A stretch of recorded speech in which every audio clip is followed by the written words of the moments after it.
গল্প পিয়নের আসরে আজ শোনাবো শিবরামের লেখা গল্প। আরো মজার মজার গল্প শুনতে সাবস্ক্রাইব করুন আমাদের গল্প পিয়ন চ্যানেলটিকে, আর সবার আগে নোটিফিকেশন পেতে পাশে থাকা বেল আইকনটিকে প্রেস করতে ভুলবেন না। শুরু করছি আজকের গল্প, ইঁদুরদের দূর করো। সেদিন সকালে আমার ছোট্ট টেবিলটার ওপর ঝুঁকে আগের রাত্রে যে এক্সট্রাটা কিছুতেই কষতে পারিনি তাই নিয়ে কাতর হয়ে রয়েছি, এমন সময় ঢং ঢং ঢডাং ঢং ঢডাং ঢং। সকাল 7টা না বাজতেই খাবারের ঘন্টা। তবু খাবারের ঘন্টা হচ্ছে খাবারের ঘন্টা, তা ভোর 6টাতেই হোক বা দিনে 6বার করেই হোক, কিংবা দিন ভরি হতে থাক, তাকে গ্রাহ্য না করবার আমাদের ক্ষমতা ছিল না। কেননা আমাদের পেটে খিদের ঘন্টা সব সময়ই বাজতো। ঘন্টার ধ্বনি কানের ভিতর দিয়ে মরমে ভালো করে প্রবেশ করতে না করতেই সব ছেলে আমরা শোরগোল করে হোস্টেলের হেসেল ঘরে গিয়ে হাজির। কিন্তু না, দুঃখের বিষয় খাবার ঘন্টা নয়। হোটেলের সুপারিনটেন্ডেন্টের নিজের কি এক দরকার পড়েছে, তাই তিনি ঘন্টার মারফতে সমবেত আমাদের উদ্দেশ্যে এইভাবে হাঁক ডাক ছেড়েছেন। সেই কারণে এই এক চিঠিতেই সকলের আমন্ত্রণ। খাবারের ঘন্টা নয়, বরং খাবারের বেলায় ঘন্টা। ভারী দমে গেলুম। ভোগ নেই, কিচ্ছু নেই, তেমন ঘণ্টাকর্ণ পূজায় আমাদের উৎসাহ নেই। সার্বজনীন হলেও না, ভারী মন খারাপ হয়ে গেল। বেয়ারিং পোস্টে ফের যে নিজের বিছানায় ফিরে আসব, যথাস্থানে ফেরত এসে চিৎপাত হয়ে মনের দুঃখ লাঘব করব, তারও জো নেই। ঠিকানা বদলি হয়ে ক্ষুণ্ণ মনে সবাইকে সুপারিনটেন্ডেন্টের ঘরে গিয়ে জমা হতে হলো। দেখেছো দেখেছো কাণ্ডখানা, ইঁদুরের বাঁদরামিটা দেখেছো একবার? যাওয়া মাত্রই এই প্রশ্ন মুখে করে সুপারিনটেন্ডেন্ট মশাই আমাদের সবাইকে অভ্যর্থনা জানালেন, এবং বলতে না বলতে ইঁদুরে কুড়ে খাওয়া প্রায় 3.5 ভাগ সাবড়ে দেওয়া একখানা খামের চিঠি আমাদের সবার নাকের সামনে তিনি তুলে ধরলেন। দেখেছো, চিঠিখানার কিচ্ছু রাখেনি, হাড় পাঁজরা ঝরঝরে করে দিয়েছে, আগা পাঁচতলা সব খতম। দেখো দেখি একবার, চেয়ে দেখো। আমরা রবীন্দ্রনাথের কৃত নয়, ইঁদুরের কাণ্ড, সেই ছিন্নপত্র উক্ত দুষ্কৃতকর্ম দু চক্ষে নির্নিমেষে তাকিয়ে দেখলাম। আহত খামখানাকে খামোখা দুঃখের ভান করে দেখবার চেষ্টা করতে লাগলাম। আমার বাড়ির চিঠি, পারিবারিক চিঠি, আমার ভয়ঙ্কর জরুরি চিঠি, এখনো এর জবাব দেওয়া হয়নি। দেখো তো কি কাণ্ড! খারাপ, খুবই খারাপ।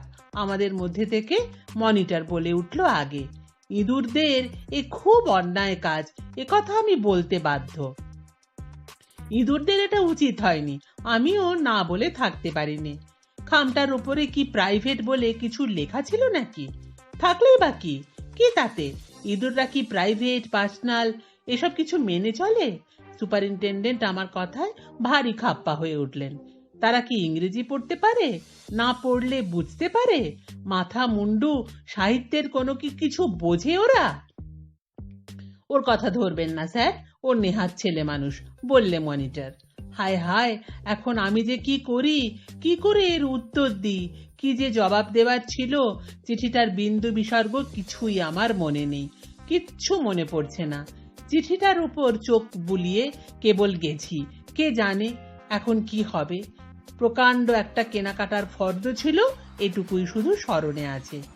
ইঁদুরদের অমানুষিক আচরণে, ইতর প্রাণীসুলভ এই নিতান্ত অভদ্রতায় সুপারিনটেন্ডেন্ট মশাই এমনই কাতর হয়ে পড়েন যে মর্মাহত সমস্ত ছেলের সমবেদনা, আমার সহানুভূতি, মনিটরের সান্ত্বনা কিছুই তাকে শান্ত করতে পারে না। বিস্তর হাহুতাশের পর অবশেষে তিনি প্রকাশ করেন, কিন্তু বারংবার এরকম হলে তো চলবে না, জরুরি চিঠিপত্র সব আমার, কখন আসে তার ঠিক নেই, ইঁদুরদের তাড়াবার তোমরা ব্যবস্থা করো। এতদিন আমরা সুপারিনটেন্ডেন্টের রুদ্র মূর্তি দেখে এসেছি, তার বিরচিত ভাব দেখতেই অভ্যস্ত ছিলাম আমরা। সামান্য একটা পত্রের বিরহে তার যাবতীয় বীরত্ব যে এভাবে খসে পড়বে, সমস্তটা এতখানি করুণ হয়ে দেখা দেবে, তাকে ভাবতে পেরেছিল। কিন্তু আস্তে আস্তে তার বীর রস ফিরে আসতে থাকে। হঠাৎ তিনি ভয়ঙ্কর চোটপাট করে ওঠেন। না না না, ওসব কথা শুনছি নে, ইঁদুরদের দূর করো, এক্ষুনি তাড়াও ওদের, মেরে ধরে যেমন করে পারো ভাগাও, আগে ওরা বিদায় নেবে, তারপরে আমি জলগ্রহণ করব। মনিটরকে লক্ষ্য করে কেবল এই হুকুমই নয়, একটা হুমকিও তিনি ত্যাগ করলেন। আগে আগে কি করে তাড়াবো? মনিটর ভারী কিন্তু কিন্তু হয়ে পড়ে। ওরা কি যাবার? নোটিশ বোর্ডে একটা নোটিশ লটকে দিলে হয় না? কে একজন বলে ওঠে আমাদের ভেতর থেকে। তাছাড়া তাড়ালে কি ওরা যাবে? মানে মানে তাড়ানো কি যাবে ওদের? মনিটর আমতা আমতা করে বলবার চেষ্টা করে। ওর মনের সংশয় ওর চোখে মুখে আর প্রত্যেক কথায় ফুটে উঠতে থাকে। মানে মানে না যায়, অপমান করে তাড়াও, আমি বাতলাই।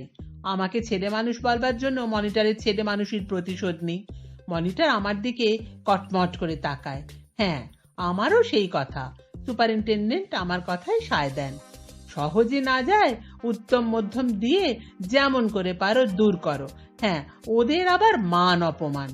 দেখুন স্যার, ইঁদুরদের আমরা যতই ডিসলাইক করি না কেন, ওরা হয়তো আমাদের ততটা অপছন্দ নাও করতে পারে। এই ধরুন যেমন ছাড় পোকারা।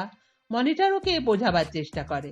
আমরা দূর করতে চাইলেও ওরা হয়তো আমাদের ছেড়ে যেতে চাইবে না। তার কারণ কারণ ওদের তো হস্টেলে থাকা খাওয়ার খরচা দিতে হয় না। কারণটা কোন একটি ছেলে ভিড়ের ভেতর থেকে বিশদ করে দেয়।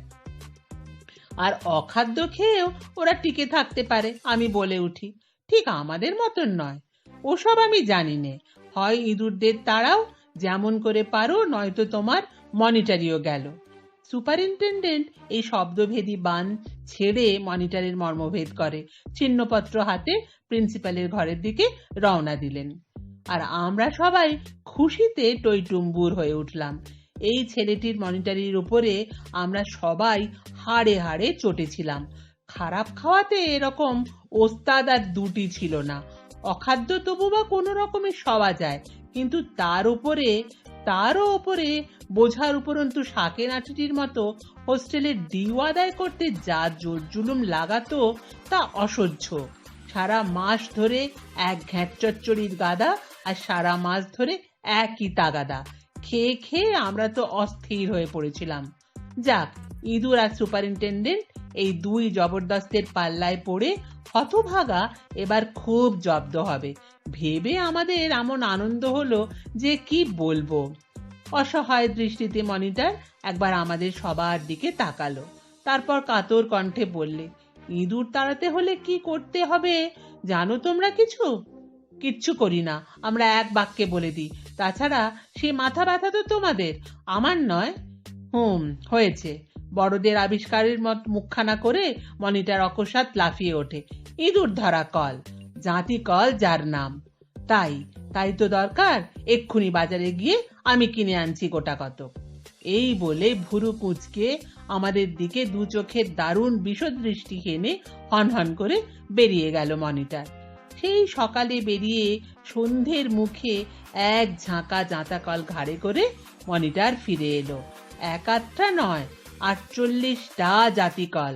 কেবল বাজারে কুলোয়নি, বাড়ি বাড়ি ঘুরে ঘুরে জোগাড় করতে হয়েছে। ইঁদুরদের বজ্জাতির বিরুদ্ধে মনিটরের এই বিজাতীয় অভিযান। জাতিকলগুলোর মাথায় ছোট ছোট চালের পুঁটলির নিমন্ত্রণ পত্র লাগিয়ে এখানে ওখানে সেখানে স্থানে অস্থানে চারধারে সে চারিয়ে দিল। ইঁদুরদের জন্য ওত পেতে রাখলে সব জায়গায়, এমন সব জায়গায় যেখানে কোনো ভবঘুরে ইঁদুরও ভুলেও কখনো পা বাড়ায় না। আর পা বাড়ালেও এইসব পাতানো সম্পর্কে এই ধরনের ফাঁদে মাথা গলাবে কিনা আমার ঘোরতর সন্দেহ ছিল। বরং আজকালকার চালাক চতুর যত ইঁদুর এই সেকেলে ব্যবহারে চোটে যদি নাও যায়, একটু মুচকি হেসেই চলে যাবে, এই আমার বিশ্বাস। আমাদের মনিটর কিন্তু খুব সিরিয়াস। এইসব ক্রিয়াকাণ্ড সেরে ইঁদুর পড়ার প্রতীক্ষায় সে উৎসুক, একাগ্র উৎকর্ণ হয়ে অপেক্ষা করতে লাগলো। বেশিক্ষণ অপেক্ষা করতে হলো না। খানিক পরেই ধারালো একটা তারস্বর চারিদিক বিদীর্ণ করে ফেটে পড়ল। কিন্তু কোনো ইঁদুরের কণ্ঠ নিঃসৃত নয়, খোদ আমাদের সুপারিনটেন্ডেন্টের। মনিটর ইঁদুর তাড়াবার জন্য কি সব করেছে তার কানে গেছিল। তার ফলে কতকগুলি ইঁদুর এতক্ষণে বিদূরিত হলো জানবার জন্য তার আর তর সইছিল না। মনিটরের সঙ্গে সাক্ষাতের লালসায় দোতলা থেকে তিনি তরতর করে নামছিলেন। এমন সময়ে সিঁড়ির ধাপে লুক্কায়িতভাবে অপেক্ষমান একটা জাতিকলে তার পা আটকে যাওয়াতে এই আর্তনাদ। সুপারিনটেন্ডেন্ট নির্গত এই তীব্র নিনাদ মনিটরের প্রথম শিকার। সুপারিনটেন্ডেন্টের তিনটে পায়ের আঙুল। কি কাণ্ড! উফ, কি কাণ্ড! চেঁচিয়ে হোস্টেল ফাটিয়ে মনিটরকে সামনে পেয়ে তেলে বেগুনে তিনি জ্বলে উঠলেন। এই তোমার ইঁদুর তাড়ানো? কি সব মারাত্মক যন্ত্র! এক্ষুনি এইসব যন্ত্রণা এখান থেকে খেদিয়ে দাও। হোস্টেলের কোথাও যেন এসব যন্ত্রপাতি না থাকে, নইলে তোমার মনিটরই তো গেলই, তুমিও গেলে। ইঁদুর তাড়াতে না পারি তোমাকে আমি তাড়াবো। জাতিকলটাকে সুপারিনটেন্ডেন্টের পা থেকে ছাড়িয়ে এনে নিঃশব্দে অধোমুখে মনিটর যেন মাটির সঙ্গে মিশিয়ে গেছিল। তার কোনো সাড়া পাওয়া গেল না। আর সেই যে সুপারিনটেন্ডেন্ট চূড়ান্ত কথাটি বলে দিয়ে আহত আঙুল তিনটি স্বহস্তে ধারণ করে তখনও তারা পদচ্যুত হয়নি একেবারে, ঠায় এক পায়ে দাঁড়িয়ে রইলেন যতক্ষণ মনিটর তার সমস্ত ভয়াবহ কলকৌশল কুড়িয়ে বাড়িয়ে হোস্টেলের ত্রিসীমানার বাইরে একেবারে অনেক দূরে নিয়ে গিয়ে নিক্ষেপ করে ফিরে এলো, ততক্ষণ সিঁড়ির সেই ধাপটি থেকে আর এক পাও তিনি নড়লেন না। জাতিকলরা চলে গেল, কিন্তু ইঁদুর জাতি গেল না। মনিটরের মুরব্বিগিরি এদিকে যায়, কি করে বেচারি! তক্ষুনি আবার সে বাজারের দিকে রওনা দিল। সেই রাত্রেই নিয়ে এলো এক গাদা ইঁদুর মারা বিষ, আর দ্বিগুণ উৎসাহে তাই সে ছড়িয়ে দিল হোস্টেলের দিক বিদিকে। এত গন্ধ কেন? পরদিন সকালে তদারকে এসে সুপারিনটেন্ডেন্ট মশাই জিজ্ঞাসা করলেন সবাইকে, এমন বিচ্ছিরি গন্ধ কিসের? মনিটরের গন্ধ স্যার, আমরা জানালাম। মনিটরের গন্ধ? তার মানে? সুপারিনটেন্ডেন্ট নিজের কানকে যেন বিশ্বাস করতে পারেন না। বোধ হয় তার নিজের নাকের ওপরেও অবিশ্বাস জন্মে যায়। আগে মনিটরের নিজের গন্ধ না, আমাকেই তার নাসিকা কর্ণের বিবাদ ভঞ্জন করে দিতে হয়। ইঁদুর তাড়ানোর জন্যে চারধারে সে কি সব ছড়িয়েছে তারই সৌরভ। সৌরভ? ছি ছি ছি! সুপারিনটেন্ডেন্ট এক বাক্যে ছি ছি করতে লাগলেন। ভারী বিচ্ছিরি তোমাদের রুচি। নাক বলে কিচ্ছু কি নেই তোমাদের? কোথায় গেল সেই নাকওয়ালা? হাঁক পড়তেই সে হাজির। কি এসব ছড়িয়েছ? দুর্গন্ধে আমার গা বমি বমি করছে। অন্নপ্রাশনের ভাত উঠে এলো বলে এক্ষুনি এইসব গন্ধমান্ধ হটাও এখান থেকে। সুপারিনটেন্ডেন্টের গলায় করাত। আগে হটাও, তারপরে অন্য কথা। কি করে হটাবো স্যার? কাঁদো কাঁদো হয়ে বলল মনিটর। এ তো জাতিকল না যে সরিয়ে ফেলবো। ইঁদুর মারা বিষ ছড়িয়ে দেওয়া হয়েছে, সেপটে গেছে চারিদিকে মাটিতে। এখন একে তুলি কি করে? এমনি না ওঠে, না উঠতে চায় যদি তুমি চেটে চেটে শেষ করো, অত শত আমি জানি নে। এই বলে চোটে মোটে চাটবার ব্যবস্থাপত্র দিয়ে নাকের রুমাল চেপে চলে গেলেন সুপারিনটেন্ডেন্ট। যতই চাটুকারিতা থাক, বিষ চেটে সাবার করা কোনো মনিটরের কর্ম না। জন্মজুর ডাকিয়ে 400 বালতি জল ঢেলে সমস্ত দিন হন্তদন্ত হয়ে হোস্টেল সাফ করতে হলো মনিটরকে। একদিনের এই পরিশ্রমেই আধখানা হয়ে গেল বেচারা। ইঁদুর মারা বিষ দূরীভূত হলো। আমরা নিঃশ্বাস নিয়ে বাঁচলাম। ইঁদুররা কি করে এতক্ষণ কাটিয়েছে ওরাই জানে, কিন্তু কাল রাত থেকে রুদ্ধ নিঃশ্বাসে বাস করে কি কষ্ট যে গেছে আমাদের, ভাবতেও উফ। মনিটর কিন্তু বেপরোয়া, যে করেই হোক ইঁদুর তাড়িয়ে তার মনিটরই বজায় রাখবেই। যেমনই মরিয়া তেমনি সে নাছোড় বান্দা। তৃতীয় দিনে বাজারে গিয়ে সে একটা হুলো বেড়াল পাকড়ে নিয়ে এলো। মিশমিশে কালো বেড়াল, এইবার জব্দ হবে ইঁদুর। মনিটরের চোখে মুখে পরিতৃপ্তির হাসি ছড়িয়ে পড়ে। এই বেড়ালই ওদের জলযোগ করে ফিনিশ করবে। কিন্তু দুঃখের বিষয়, ইঁদুরদের পিকনিক করার দিকে বেড়ালটির তেমন উৎসাহ দেখা গেল না। ইঁদুরের চেয়ে রান্নাঘরের মাছের দিকেই ওর বেশি আগ্রহ প্রকাশ পেল। এমনকি তার ফিনিশিং টাচ দিতেও সে দ্বিধাবোধ করলো না। খোদ সুপারিনটেন্ডেন্টের পাত থেকেই মাছের মুড়োটা থাবা মেরে তুলে নিয়ে শর্টকাট দিল একদিন। সুপারিনটেনডেন্ট কঠোর মন্তব্যে মনিটরের কুরুচির প্রতি ক্রূর কটাক্ষ করলেন। ধেড়ে ছেলের বেড়াল পোষবার শখ দেখো, এসব মামার বাড়ির আবদার এখানে শোভা পায় না, স্পষ্ট ভাষাতেই জানিয়ে দিলেন।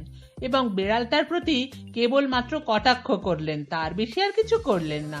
করবার ছিলও না কিছু, কেননা নাগালের বাইরে গিয়েই মুড়োটাকে গালের ভেতরে বাগাবার চেষ্টায় সে ব্যস্ত ছিল তখন। কিন্তু যেদিন রাত্রে অন্ধকারে দেখতে না পেয়ে বেড়ালটার তিনি ল্যাজ মারিয়ে দিলেন আর বেড়ালটা খ্যাঁক করে তাকে আঁচড়ে কামড়ে একসা করলো, সেদিন আর রক্ষা থাকলো না। সারা হোস্টেলময় সমস্ত রাত তিনি দাপাদাপি করে বেড়ালেন। কি সর্বনাশ দেখো দেখি, বেড়ালে কামড়ালে কি হয় কে জানে।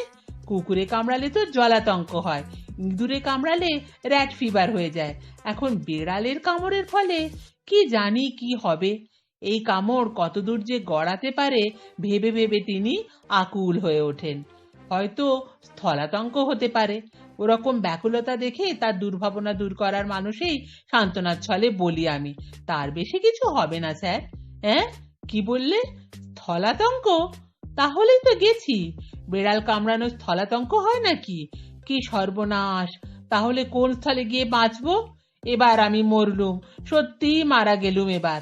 এতদিন বেঁচে থেকে আর বাঁচা গেল না, এই মনিটরটি আমায় মারলো, ওর বোকামির জন্যেই এইভাবে বেঘরে আমায় মরতে হলো।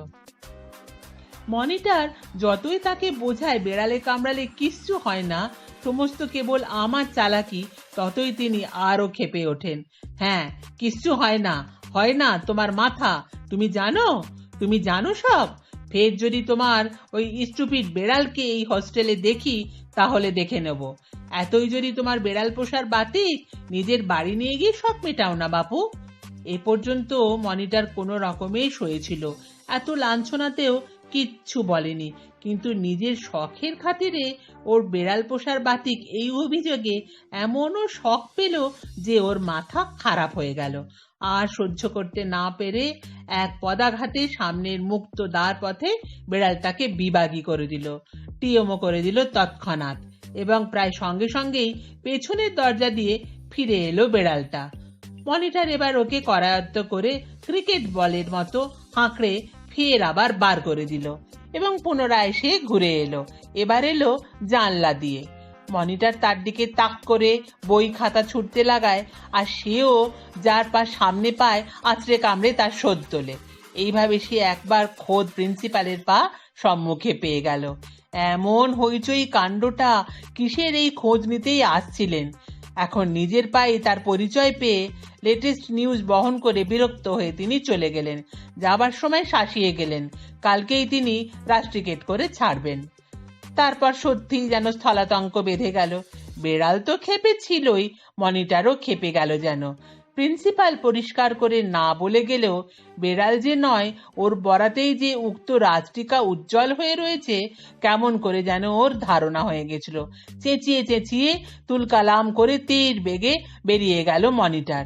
তারপর বহুক্ষণ বাদে টলতে টলতে কোত্থেকে এক খেঁকি কুকুর নিয়ে এসে হাজির হলো।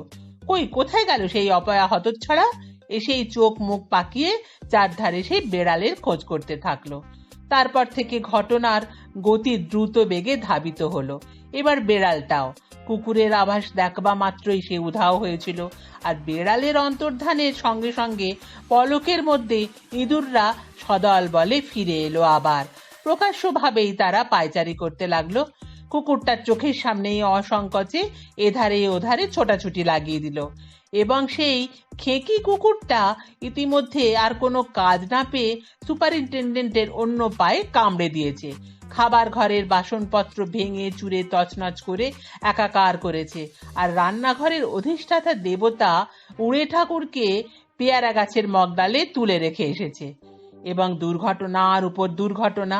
সুপারিনটেন্ডেন্টের বিপদের বার্তা পেয়ে বেড়ালের কামড়ের পরে কুকুরের কামড়ানির কথা তার কানে যেতেই স্বয়ং প্রিন্সিপাল মনিটরকে পরদিবস রাষ্ট্রিকেট করবার কর্তব্য আপাতত মুলতুবি রেখে চাকরিতে ইস্তফা দিয়ে তল্পি তল্পা গুটিয়ে সেই দণ্ডেই সরে পড়েছেন শোনা গেল। আর সুপারিনটেন্ডেন্টও এক পায়ে বেড়ালের অন্য পায়ে কুকুরের দংশন চিহ্ন ধারণ করে অনন্য পায়ে হয়ে প্রিন্সিপালের পদাঙ্ক অনুসরণ করবেন কিনা স্থির করতে লাগলেন। তার পোঁটলা পুঁটলি বাঁধতেই যা বাকি, আর মনিটর তার কোনো পাত্তা নেই। খুব সম্ভব কুকুরকে নিষ্কাশিত করার মতলবে হাতি ঘোড়া একটা কিনে আনবার জন্যই সে বাজারের দিকে ধাওয়া করেছে এবার। অন্তত আমার তো তাই ধারণা। আমরা বিছানার উপর টেবিল চাপিয়ে যে যার ছোট্ট টেবিলের উপরে কোম্পান্বিত কলেবরে তাকিয়ে রয়েছি। এদিকে ইঁদুররাও সগৌরবে আনাচে কানাচে সর্বত্র ফের ঘুরঘুর করতে শুরু করেছে। কোনো দিকে তাদের কোনো ভ্রুক্ষেপ নেই, আর এধারে কুকুরের লম্ফজম্প দেখে কে?